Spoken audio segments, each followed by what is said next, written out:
webinar this year. But really appreciate you guys joining us. We're going to be going through all of the landlord updates, specifically in Colorado, that have transpired over the last couple of years. And I believe we've got some new ones that Eric is also going to go through.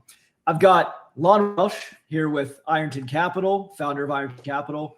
I'm Nick Elder with Ironton Capital, and I've got the legend here, Eric Ross with CRT Management, who's going to be giving us all the exciting information that you guys came here to partake in. So how are you guys doing?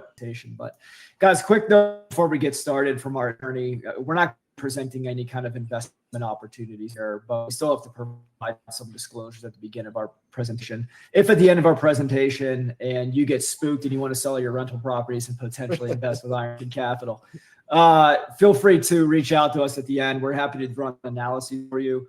We're happy to provide information on our fund opportunities. And so that's the reason this slide is here. Obviously, this is not an investment opportunity. Any investment in any opportunity really involves some degree of risk. So please make sure that you're getting everybody involved in your decision-making process. That being said, Lon, I'm going to turn it over to you to do a brief introduction of yourself, Richard and Brent here, and then we'll get started with all the information Eric's got. Yeah, this is mostly the Eric show tonight. Just for Ironton Capital, there's three of us on investment committee that pick out all the investments. We've got Brent, who's our CEO, tons of experience in development. Brent Landry, who came to us from Goldman Sachs and was a chief investment officer of a multi-billion-dollar family office before joining us. And then I've been in real estate for a couple decades and formed a company called Your Castle Real Estate and been involved in helping a lot of investors over the decades. But mostly here, though, we're here to learn about the rental market in Colorado. So I'm going to turn this over to Eric Ross, who's helped me manage my rentals in Denver for, 15 years or something like that. At one point, I had about 140 units, and he was kind enough to keep me from getting into trouble. So I'm very grateful that you're here tonight. Always happy to be here. So my name's Eric Ross. I'm with CRT Management. I've been managing Denver rentals, Denver Metro, going on 18 short years. Came in late 07, great time to be in real estate.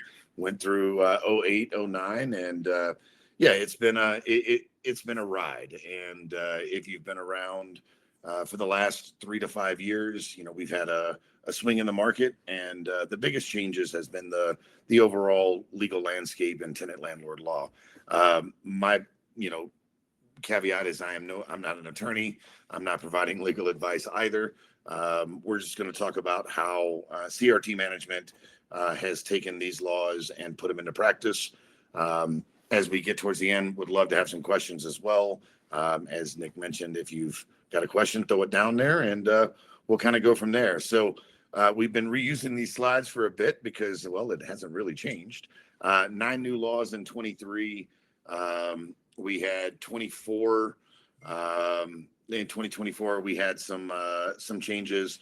Rent control never came through, so that has not occurred yet. Supply, 12% to the rental supply in 24. I believe we added somewhere similar to that in 25, and in overall absorption, I think we've done an above average job. So demand, flat to slight growth, local outlook. Our headwinds continue with rents, vacancies, concessions. I'm sure all of our investors here have seen those hikes in property taxes, insurance, inflation et al. has pushed costs up, and rents continue to be a bit of a challenge. So, 23, 24, 25, and here we are in 26. But as I say at every Your Castle quarterly meeting, it's a great time to be a landlord or a property manager. We don't know which. So we do our best here. So 2025 was an interesting year as we had some changes, and funny enough, 2026 actually for the first time in a while corrected some of the, specifically this first bill, HB 251090. It corrected the poorly written bill by the legislature. So HB 1090, transparent pricing required no hidden or surprise fees. So the biggest thing here was pass-through fees like taxes, maintenance, online payment costs. Tenants can sue immediately for violations. big risk if you weren't compliant. The unintended consequences of this bill put a pause on RUBS, resident or ratio unity utility billbacks, as well as flat rate billbacks. And there was just some confusion in how the law was written. When we talk about the 2026 legislation, we codified it this year. So it was a big win for landlords for the first time, in my opinion, in almost 4 years. HB 251168, more protections for DV victims. Some of you may have heard of VAWA, Violence Against Women Act. It allowed a tenant to exit their lease if they were a victim of domestic violence. And that was on a federal level.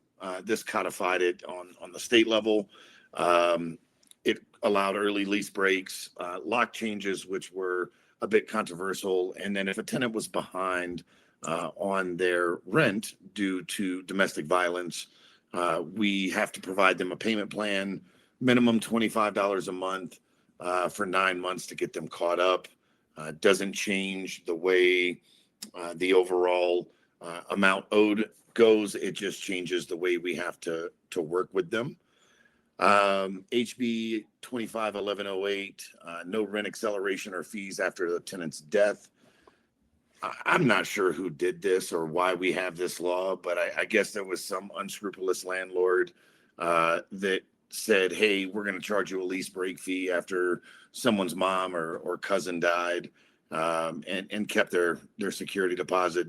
But essentially, when a tenant dies, the lease ends. Shocker, right? They're no longer a tenant. So those were big updates on 2025 legislation. We'll continue through. Looks like we've got a little bit of, there we go, just make sure. For those of you who have been living under a rock since 2023, these are the big changes that really started the challenges in being a landlord here in Colorado. 2023 was a banner year for the legislature and really walking back our right to contract as landlords. And that's what kind of started this webinar with Lon and how we were able to come out and just get the information. But 1068 pet ownership and housing, it did restrict a certain type of pets and rentals, as well as what you can charge. $300 pet deposit, $35 a month pet rent, no more non-refundable fees. And that really just solidified and or codified what we could do with pets. 1099 portable tenant screening.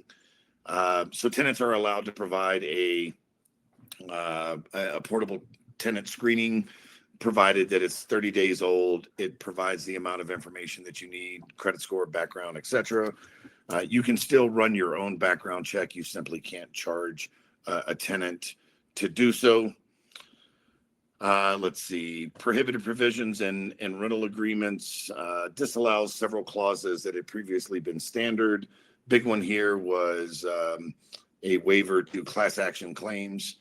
That was written by one of our favorite legislators that specializes in class action claims. So our good friend put that in there. Eviction protections from residential tenants. It has absolutely slowed and complicated the legal process. Landlords must follow when we're attempting to evict a tenant. The big thing there is we have to attempt service twice before posting on the door, whereas before we could simply put a notice on the door. It has changed some of the requirements that the attorneys are required to provide the tenants.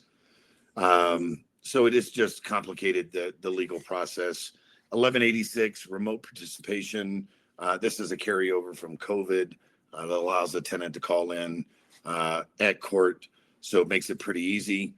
1254 habitability of residential residences is irrelevant because in 25 they completely rewrote the habitability law with no stakeholders at the table. So 1254 started to mention some of the items around moisture, mold, dampness, but it really was rewritten in 2025, and we'll cover that here in just a bit. 148, Senate Bill 23-148, put in place very similar requirements on the buy-sell side if there were illegally manufactured drugs, i.e. meth, and the disclosures therein. I can tell you from personal experience, we have seen a small comeback in meth properties. In the last 2 years, we've had, I believe, 4 properties that we've had to address with meth challenges. So if you've done that on the buy-sell side, it is equally as painful on the rental side, including having to put a tenant in alternative housing during the process of remediation. Senate Bill 184, protections for residential tenants. This really was around subsidized tenants. So 2 things, big things here. They codified what subsidy meant, and that was any money, public or private. So think not only Section 8, but think Salvation Army, helping a tenant.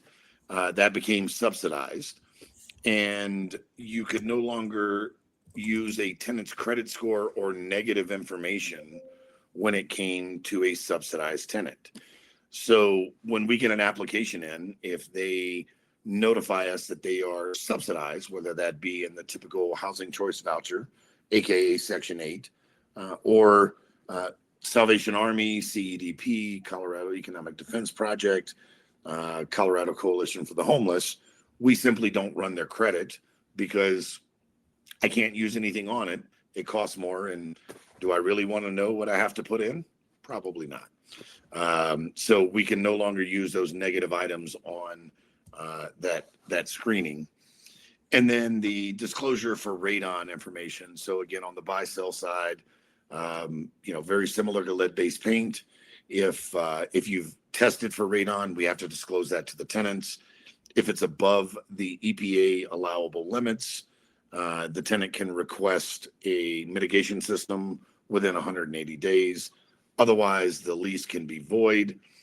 If you've not tested, there's nothing to disclose. And if a tenant wants a test done, they can do so at their cost. If those test results come back above the EPA limit, you once again have about 180 days to mitigate that. Otherwise, the lease may be voidable. So any questions on this? Again, this has been around now for coming up on 3 years. So I think most everybody has learned how to live with this. All right. 2024. So 2024 was, again, a pretty active year. We started the for-cause evictions. And this fundamentally changed what we were able to do when it came to notices for eviction, how we had to work through this process. They have a right to cure. It became statutory unless it was substantial. So it created an opportunity for tenants to not pay for utilities. You can still evict them, but if they pay their rent and what they leave out are bill back utilities or pet rent or late fees, it makes it a lot harder to begin that eviction process. It still has to be a material violation of the lease. You can give repeat violations after proper notice of the first or for a substantial. When they're dealing with life and safety, nuisance and disturbance, tough to put into court, and then negligently damaging the property. But we have a statutory right to cure, and we have to serve the notice of termination before eviction if it is a substantial. So this created reasons why we could evict, which prior, had it been just simply a material violation, HB 1098 kind of changed that. And what it really goes into, and I believe it's the next slide, is the non-renewal notices or the old school notice to vacate. And so if a tenant has been in a rental dwelling for 12 months or more, then you have to give 90-day notice, and it has to be outlined inside of this statute. And the big ones are now really this: substantial repairs or renovations. So old school could be carpet and paint. We're giving you notice. That's no longer substantial. So if it lasts under 180 days, tenant has right of first refusal. Planned occupancy of the premises by the landlord or a family member, i.e. the landlord's moving back in. You're going to sell the property. A tenant refuses to sign a new lease with reasonable terms.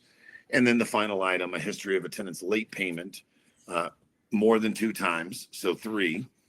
And you have basically posted them with a notice, and they did not cure within the original cure period. So essentially, you have to have had grounds to file an eviction 3 times to give them a notice to terminate. You've got to kind of put on your dunce hat here to understand what the legislators meant, but it does work, and these are reasons why we can give a notice to terminate, which are no longer notices to quit. But the key here is if they've been in the unit for 12 months or more, you have to give 90-day notice. So from a practical standpoint, all of our initial term leases are now 11 months. So if in the initial term lease, they don't quite meet the late payment, or they don't quite, negligently damage the property, or they don't quite create quiet enjoyment problems, but they're still a pain in the ass, we can simply give the old school notice to quit, 30-day notice, and simply exercise our right to contract. So long as it does not appear to be retaliatory, which can be a challenge. But document, and that is a still a valid way to give a notice to terminate. Any questions here? No questions. Doreen, I'm not sure what to tell you. I think everybody else can hear and everything's good on our end. So I think it's a technical thing on your side of things. We got a question. I gave my tenant 90 days notice in writing. My lawyer said my notice was insufficient. Do I need to use a specific form? So there are forms out there, and I apologize that I can't quote the JD forms out there. I would suggest engaging with one of the local tenant landlord attorneys. There's Cheddar, Sulzer, Muccio, there's Springman Braden, there's a few others. They'll have a specific form that quotes the statute and make sure that it is appropriate. But Thomas, if your notice in writing didn't quote the statute appropriately or have some of the correct wording, there may be a challenge there. I would either have your attorney prepare one that has all of the required information, or engage one of the local tenant landlord legal firms.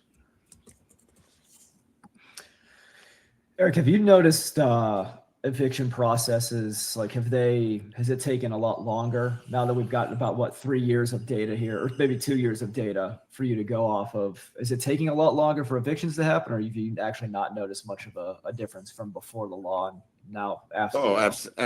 Absolutely. Times have ticked up, and I believe we'll hit that in 2025. But so the CARES Act was a big challenge through this. So during COVID, the administration signed the CARES Act. It put a pause on federally backed mortgages, but it also put a 30-day notice requirement for tenants who received federal funding, or if you had a federally backed mortgage. So if you're a 1Z, 2Z, 3Z, 8Z landlord and you're getting conventional mortgages, those are all federally backed. So it took it from the 10-day statutory notice of payment or to quit to a 30-day.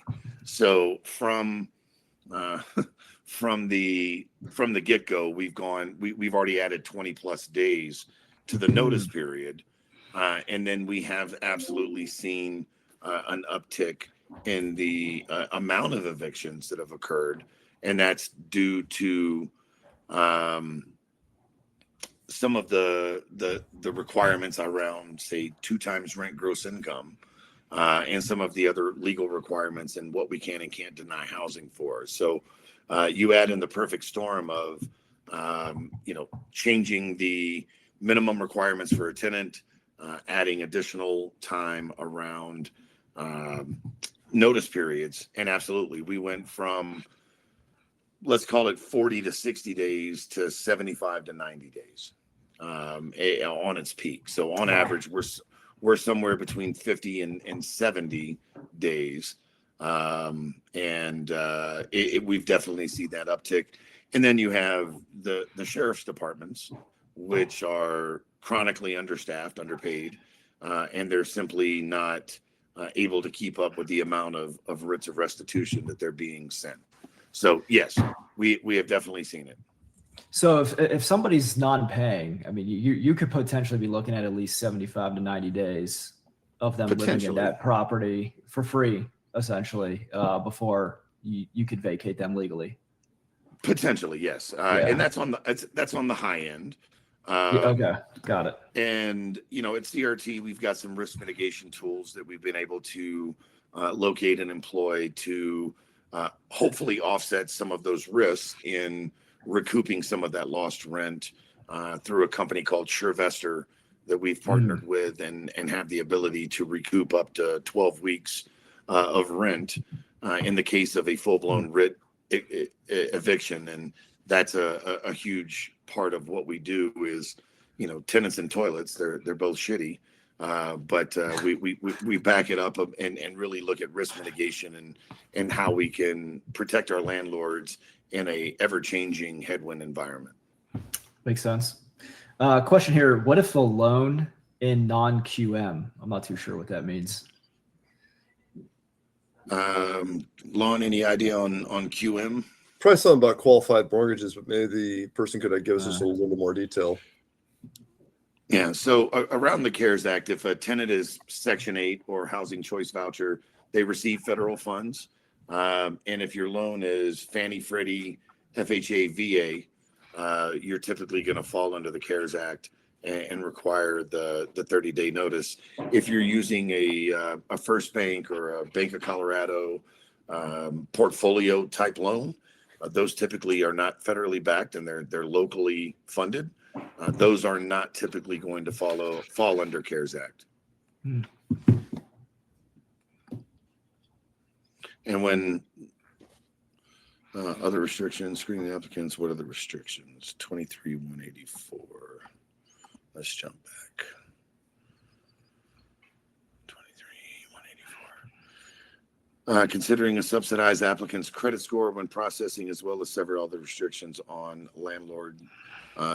So the other restrictions, I believe it is, the biggest is a subsidized tenant's ability to use credit against it. The other protections for residential tenants, I'd have to go back and look. We've unfortunately just updated all of our stuff, and we follow that now over 3 years. So I'd have to go back and look. I apologize, Roxy, or who asked that? Roxy. Non-subsidized tenants, there's not been any fundamental change in how we screen tenants outside of the fact that they provide us a portable screening. We have to take it and we can't charge to go back and look. But we always require our tenants to still fill out our application. We do our own background check. The big part of that is in 2017, Colorado stopped reporting to the National Criminal Database. Yeah. So there is a National Criminal Database that any of the InstaChecks utilizes. So from July 2017 onward, if you ran a tenant through one of the InstaChecks, it would simply return no records found from 2017 onward. So we use a third-party Fair Credit Reporting Act certified background checker who actually goes in and checks at the jurisdictional level in Colorado. I Back to hope the, that answered. Go ahead. No, I was going to say, back to the non-QM loan question. Lewis is asking, what if you purchased a mortgage through a non-qualified mortgage loan? Am I required to follow the CARES Act? I don't quite know how to answer that. So again, if it is a federally backed mortgage, Fannie, Freddie, FHA, VA, or the tenant receives federal funding, you would have to, anytime you're going to file a case, you have to sign an affidavit and affirm that it is either a CARES Act covered property or not. If you're incorrect and the tenant were able to, so Louis says it's not federally, then likely no. Then it goes back to 10-day statutory unless they receive federal funding by a housing choice voucher or another program. DSCR loans typically are not going to fall under that because it's likely being funded by the local guys like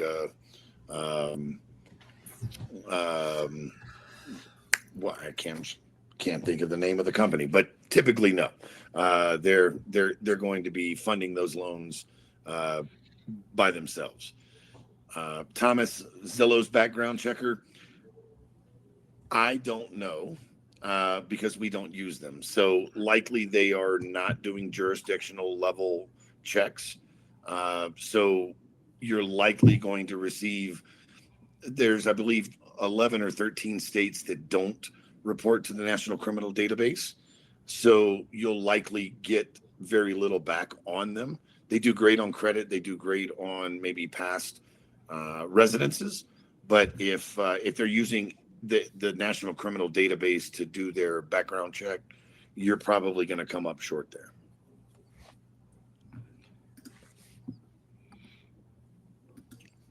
Investor funded, not federally funded, great. Then you're back to the 10-day statutory notice or demand for payment unless they receive federal funds from Section 8 or Housing Choice Voucher.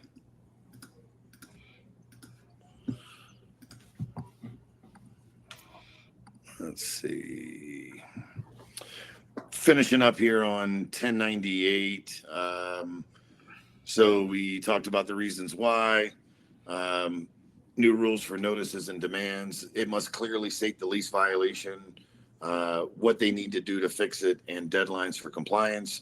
It must be in English, Spanish, or the tenant's primary language if known to the landlord.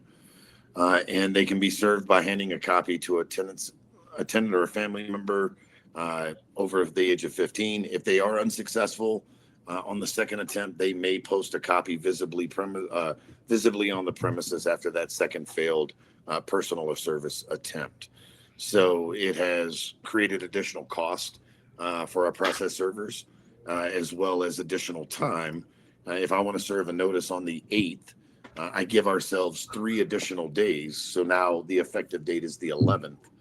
So it's just continued to eat away at our overall timing of our ability to post. Warranty of habitability. This has been a fun one. So as I had mentioned, the 2023 law was completely rewritten into this absolute travesty. It does set up very specific timeframes that a landlord must communicate and begin action after being noticed for habitability. It does mandate landlords to address and resolve, which the old law did prior to 2023. It does create a presumption of negligence if it persists after the notice. So if a tenant notifies you and you simply don't, you are looking at a negligence challenge. And negligence, again, I'm not an attorney, is a legal theory that shows that you knew it and did nothing about it. Once that notice is given and you choose to do nothing, it makes it a lot easier for the presumption of negligence. It defines when landlords are deemed aware. So previously it had to be in writing, meaning an email or a portal. If a tenant calls you, if they If they send a text, you have been given notice. It does require landlords to provide alternative housing for up to 60 days during repairs. It does mandate you to keep records on the claims and actions taken. I would recommend that anyway, so that when they try to tell the judge that they didn't pay rent because of habitability, you have all of your documentation. It does require rental agreements to include reporting procedures. That's as well as on our online portal, as well as on everything we have. We put a big disclosure of how to report habitability. It establishes entry procedures for landlords addressing it and the tenant's right to deny entry. Yes, you heard that right. They can tell us it's uninhabitable, then they can deny entry and say you didn't fix it. This was very poorly written. I can tell you that based on cases not that I have dealt with, but that my attorneys have, this does not hold up very well for the tenants.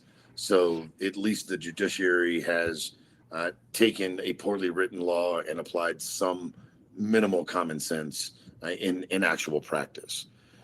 It does clarify very specifically what conditions are deemed uninhabitable, as well as what is considered life, health, and safety.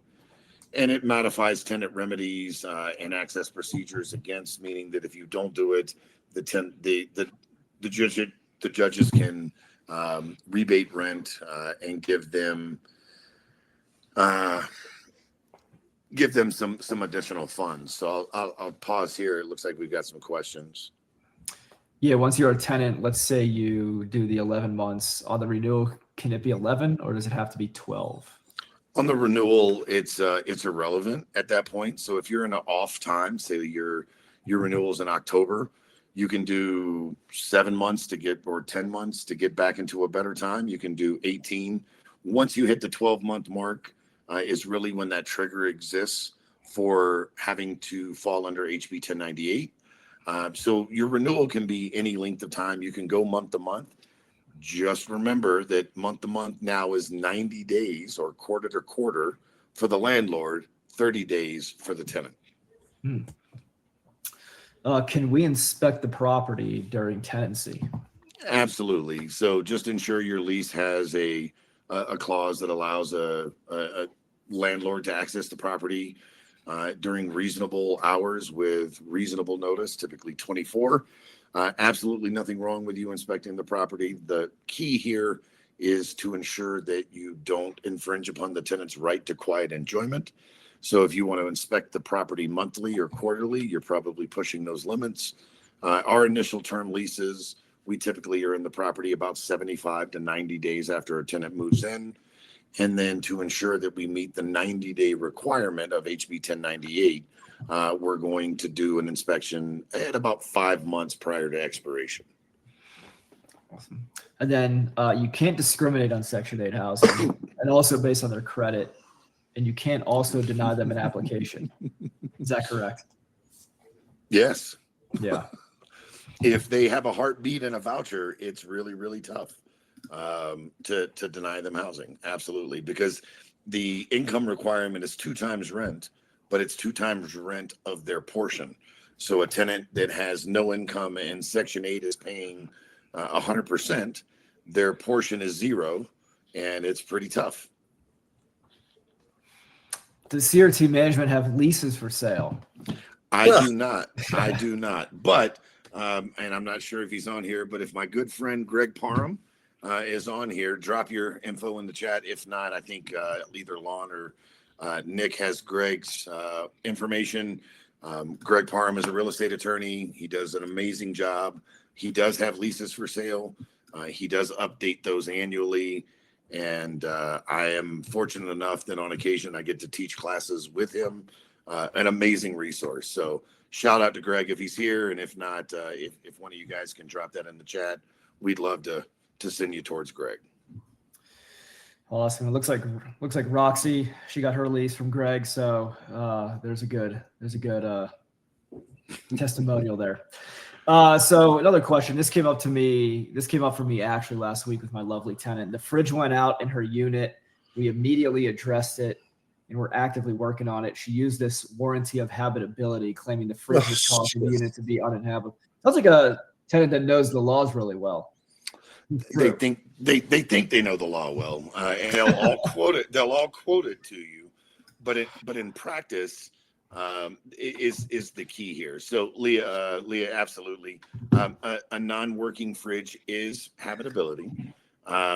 Do you have to put them on a hotel because the fridge went out and you're actively working on it? No. We'd have to go back and look at the statute, and I hate quoting the statute because, again, I am not an attorney. I'm not giving legal advice. But let's say on a Tuesday, tenant says, "Hey, my fridge isn't working." You get someone over to take a look at it. They say it's it's not operable. You need to replace it. If you're making the necessary steps to do so, you're probably going to be okay. Again, anytime a tenant says warranty of habitability, my advice is always reach out to your attorney. They will assist you in making sure that you're following the law. And again, I've got 18 years of experience. When any of our tenants say habitability, we immediately reach out to our attorneys and say, "Hey, this is what we have. This is what we're doing. This is the information," and ensure that we're in compliance. No one can reasonably believe that if a tenant calls you at 5 p.m. on a Friday that their fridge is out, that you would need to put them in a hotel and or have a fridge for them at 9 o'clock Saturday morning. It really is about communication and making reasonable efforts to address the issue, acknowledge the issue, tell the tenant what you are doing, and you fixed it, and that worked out perfectly. But it's the life, health, and safety stuff. So mold, no heat, gas leaks. These are big ones that you need to take immediate action. Not having a fridge, yes, it is habitability, but is it life, health, or safety? No. Awesome. Thank you, Jackie. What else do we got here? That's it. All so right. far. Keep it going here. 2026, it's our year finally from a legislative session. So I had mentioned House Bill 1090. It did away with hidden fees. It required very upfront pricing in your advertisement, what Zillow is now calling total price. So the unintended consequence is it temporarily paused RUBS, and that's residential utility bill back or ratio utility bill back. So let's say you have a duplex, one water line, you're splitting the water, both are 2 1s, 50-50. There was a lot of gray in your ability to do that under 1090. So for once, the legislature went, "Hey, that was not our intended, meaning for this." The attorney general weighed in and said, "We're not doing this." So we actually passed a law that codified what we can do around bill backs around utilities. And this was a great example of some grassroots effort from small landlords, the Apartment Association of Metro Denver, I believe the lobby group of workforce housing, and everybody came together and agreed that this was an absolutely asinine way to go about this. So we had HB 261013. It allowed us to use RUBS, provided that it does not exceed actual utility costs, which has literally been on the books for a decade. No additional fees or markups are applied. Been on the books for a number of years. You do need to remove common area utilities. So things like if you're in a mid-size multifamily and you've got common area lights that aren't on a separate meter, you'll need to make a calculation and back some of that out. If you've got sprinkler systems for the yard and you're billing back water, you'll want to make a calculation during your April to October or September water usage and back that out. The biggest thing here is the allocation method is clearly disclosed in the lease and it authorizes RUBS. And next place, yeah, clearly authorizes RUBS. It says, hey, you understand that we're going to bill back based on non-metered items. Disclose the allocation methodology. So are you using bedroom count? Are you using number of occupants? Are you using square footage? Are you simply flat rating it and can prove that over the last previous 12 months, you're not charging more than you're being charged? Prior inconsistent representations, lease marketing policies can eliminate or limit or eliminate the ability to implement it midterm. We don't recommend doing anything midterm. If you made a change in late 25, wait until your lease is up, re-implement RUBS. Don't try to do it mid-run. It's just a mess. And it can create the additional exposure into the consumer protection theories. And the current AG has, definitely made it his job to go after unscrupulous folks with these junk fees and charges. Any questions on RUBS? We're so grateful to have this back. And really the 20, 30, 50, 80 unit apartment buildings were just getting hosed if they took the same interpretation as some of the attorneys did on 1090. So this was a big win. And it really had bipartisan support in the state legislature. It was a good thing. So this was the hero of 2026. What I don't have on here are two bills that didn't pass. And I shared that at the Your Castle Company meeting last quarter. But there were two really, really poorly written bills that one was completely defeated in committee. And there was so much public support from property management companies, small landlords, onesie twosies, small to mid-sized multifamily, and all the way up to AAMD, Apartment Association of Metro Denver, that the committee just said absolutely not. The other bill, and again, this was really bad. It was around evictions and how many returns you could file in a day.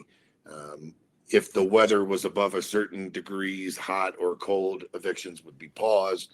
It was just an absolute mess.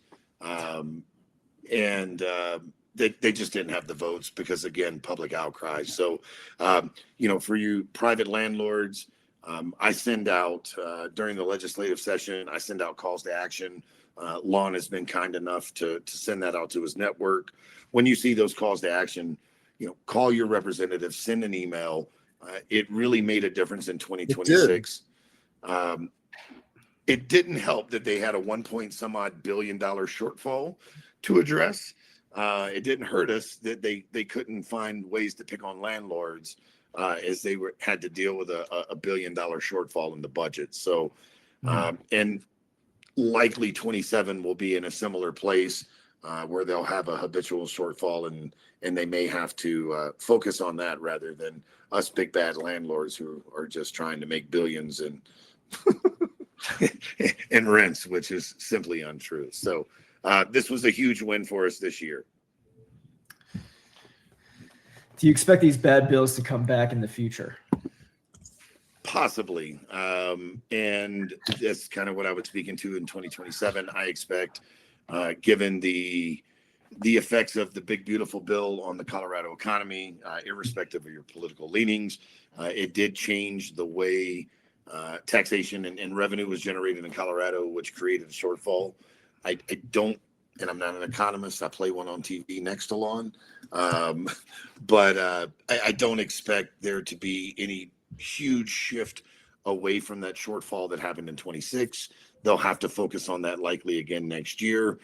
We will have a new governor at some point later this year. So it simply depends. But I think 27, they'll likely be occupied or preoccupied with other items that maybe they leave us alone 2 years in a row. I hope.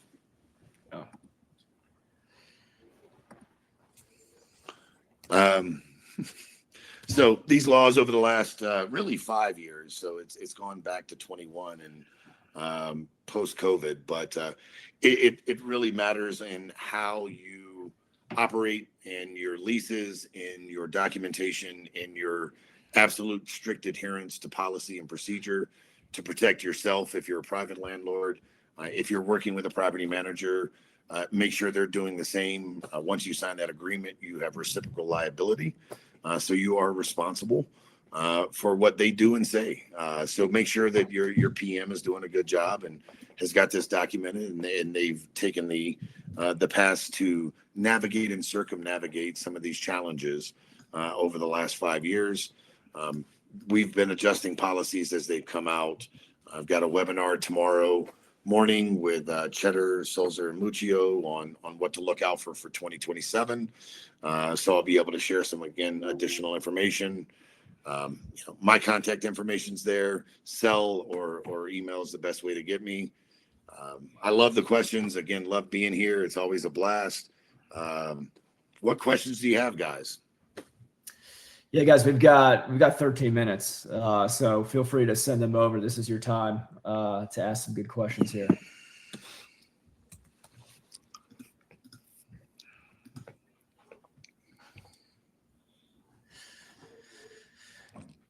Well, the Rubs was certainly a win. I mean, for those who own small, mid-size, multifamily, I mean, that's where I think about it being a huge win. If you're somebody if you own a 50-unit apartment building or what have you, or larger, I mean, that is meaningful income to be given up. So that's a huge win on that front. Summer, great question. And I apologize. Somehow this one did not get on here for 2025. So yes, there were some changes around security deposit dispositions. And let's see, transparent pricing. I apologize that somehow missed it. So yes, so they codified normal wear and tear. They put a usable life on carpet and paint, 10 years.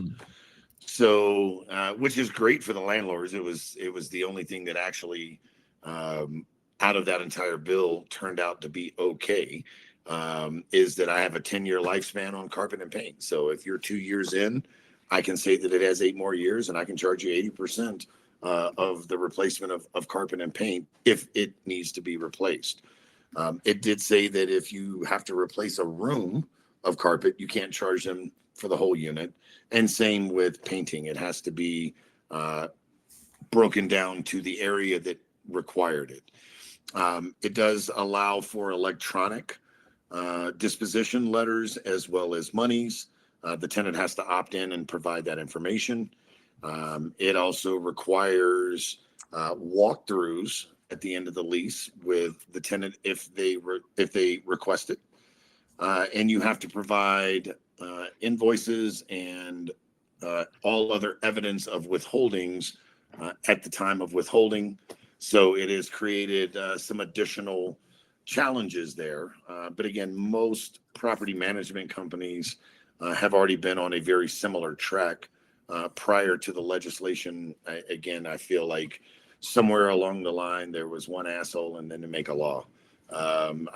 Most companies worth their salt have been doing something very, very similar up to this point. So great question, Summer. And I'll work with the Ironton team to make sure that one gets on for our next one. So thank you for that. What was the reason for the 11-month lease? Great question, Roxy. So House Bill 1098, which is the for-cause evictions. The biggest thing here is all of this stuff kicks in when a tenant hits 12 months or more. So in the initial term lease, we do 11 months so that if they are a less than ideal tenant, but they don't meet the requirements of the statute, we can still give an old school notice to quit without having to give 90-day notice and have it fall under one of these reasons within the statute, and essentially give us the ability to still have a right to contract with our tenants. Still any laws around that exempts small landlords less than 5 units per door on eviction notice or vouchers. Heard that's gone. Great Comments? question, Jackie. I believe that is the case. So because I am a third party landlord, and let's say you and I work together and you only have one, because I manage 950, that exemption's gone. So for anyone that works with me, they would not fall under that exemption if it did still exist. So I can't answer that question fully. There may still be some carve outs, as that was, again, one of our legislators making the law. He had 4. So he always threw that in whenever he could. So I believe a lot of those protections have gone away. And then can you charge a cleaning fee? Cleaning fee. So the rule around cleaning is you can charge a cleaning fee if it is substantially less clean than when let. So what does that mean? I don't know. Whatever you want. What is substantially less clean? So cleaning is really tough. We had a flat rate cleaning fee that has gone away. So if a tenant leaves it, let's call it broom clean, likely no, they're going to consider that normal wear and tear. If you've had an eviction, there's food left in the fridge, and it is obviously less clean, then I think you have a reason to withhold. But the days of the lease that had a list of charges, those are gone because it has to be actual damages. So if I want, previously there were leases that said if I have to replace a door, it's $175. And it was flat rate, and it was understood, and it was agreed upon, and it was our right to contract. That no longer exists. I have to show actual damages. What's the cost of the door? What's the cost of the labor in order for us to withhold? And then are you required to attach the actual receipts in addition to the itemization? If they request it, we simply do it ahead of time. Okay. But yes, if a tenant requests itemized receipts or the actual receipts, they are entitled to it. We simply have now put together a full packet that has the security deposit disposition letter, any receipts of money that we withheld, as well as a 2 to 3 page PDF with move in and move out photos showing before and after.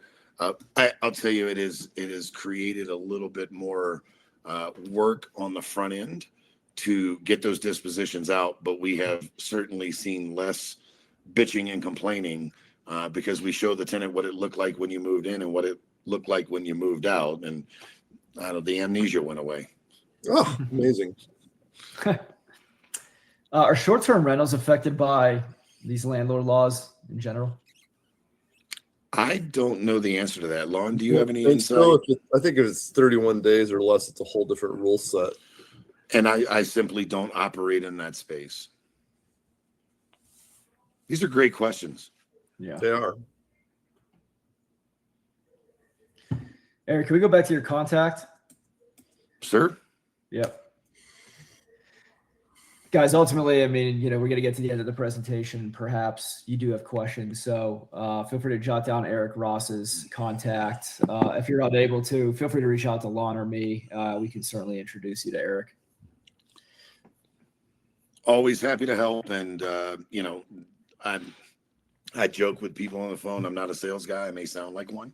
But really, I'm here as a resource. And I've been fortunate enough through the years to be able to really be a resource to the Your Castle folks and other brokerages around, and pick up the phone, call me, ask me a question. I may simply tell you I don't know, or that's a great question, we should call our attorney, but I'll do my absolute best to be a resource to the community, as I have